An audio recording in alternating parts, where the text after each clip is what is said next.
Hello students, तो आज हम आपको करा रहे हैं expression for time period of simple pendulum. तो सबसे पहले हम डिस्कस करेंगे कि सिंपल पेंडुलम क्या होता है। सिंपल पेंडुलम हमारा जो होता है, कह सकते हैं कि it consist of a heavy point mass.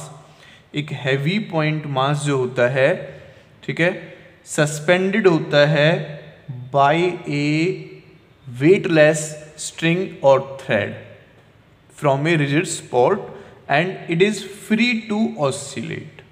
ठीक है, ये हमारे पास एक हैवी पॉइंट मास एक थ्रेड से हमने सस्पेंड किया हुआ है, स्ट्रिंग से सस्पेंड किया हुआ है, और ये ऐसे अगर मैं इसको लेके जाता हूँ यहाँ पर और छोड़ देता हूँ तो ये फ्रीली यहाँ से ऑसिलेट करेगा।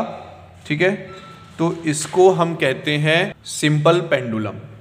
तो इसका मास अगर मैं लेट कर लेता हूँ कि इस पेंडुलम का मास हमारे पास m है। ठीक है, यहाँ लिख लेते हैं मास ऑफ, इसको बॉब भी कहते हैं, तो mass of bob is equal to m।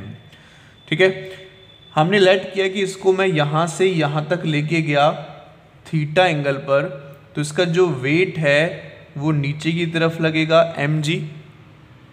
Okay, and अगर मैं ये लाइन ड्रॉ कर लेता हूँ तो ये एंगल थीटा है, तो ये एंगल भी थीटा हो जाएगा।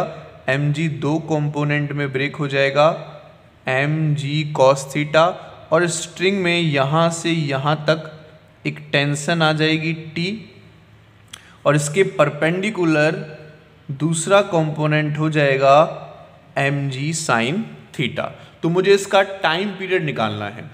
तो देखो, ये जो mg sin थीटा है इसको वापस अपनी मीन पोजीशन की तरफ लाने की कोशिश कर रहा है। इसको हम बोलेंगे एक्सट्रीम पोजीशन एंड इसको बोलेंगे हम मीन पोजीशन। तो ये जो mg sin theta restoring force का काम कर रहा है, उसको वापस अपनी मीन पोजीशन की तरफ लाने की कोशिश कर रहा है। तो हम कह सकते हैं the force mg sin theta will produce the restoring torque। क्योंकि रोटेट हो रहा है, तो रोटेट होगा तो हमारे पास टॉर्क प्रोड्यूस होगा। तो रिस्टोरिंग टॉर्क क्या हो जाएगा, torque is equal to minus mg sin theta into इसकी लेंथ जो है हमने लेट कर ली L है। ठीक है, तो mg sin थीटा इधर, और यहाँ से यहाँ तक स्ट्रिंग की लेंथ कितनी हो जाएगी, L। ठीक है, तो फोर्स एंड डिस्प्लेसमेंट हमारे पास force into perpendicular displacement torque होता है, तो mg sin theta into L हो जाएगा।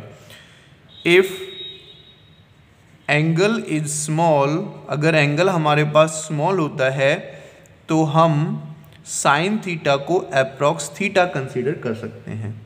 तो इस इक्वेशन को मैं लिख सकता हूँ torque is equal to minus mg into L को पहले लिख लिया मैंने, और साइन थीटा की जगह पर मैंने थीटा बाद में लिख लिया। ठीक है, इसको इक्वेशन नंबर 1 मैंने लेट कर लिया।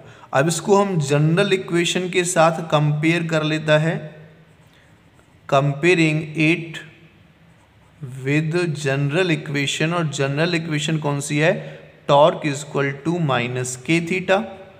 अगर मैं इसको इसके साथ कंपेयर करता हूँ, देखो टॉर्क है, थीटा है, माइनस है, तो के की जो वैल्यू है वो क्या हो जाएगी, mg L के इक्वल हो जाएगी। Okay, end moment of inertia की मैं बात करूं तो इसका मोमेंट ऑफ इनर्शिया किसके इक्वल होगा, जिसको हम m कहकर यहाँ पर चलेंगे, या I से भी हम इसको डिनोट कर सकते हैं, इनर्शिया फैक्टर भी बोल सकते हैं इसको। ठीक है, तो मोमेंट ऑफ इनर्शिया जो मोमेंट ऑफ इनर्शिया को I से ही ले लेते हैं, तो I हमारे पास इक्वल हो जाएगा मास इंटू मास कितना है इसका m इंटू डिस्टेंस का स्क्वायर, तो क्या हो जाएगा ml स्क्वायर हो जाएगा। अगर हम सिंपल हार्मोनिक मोशन की बात करते हैं तो उसका जो टाइम पीरियड होता है वो क्या होता है, t is equal to 2 pi root inertia factor upon spring factor. ठीक है, तो यहाँ से हम देख सकते हैं कि t इज इक्वल टू हो जाएगा 2 पाई रूट इनर्शिया फैक्टर कितना हो गया बच्चों, ml स्क्वायर, एंड के की वैल्यू क्या आ गई, mg/l निकल कर आ गई।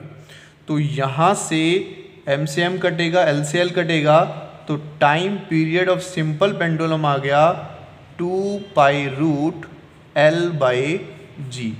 तो ये हमारे पास time period of simple pendulum निकल कर आ गया।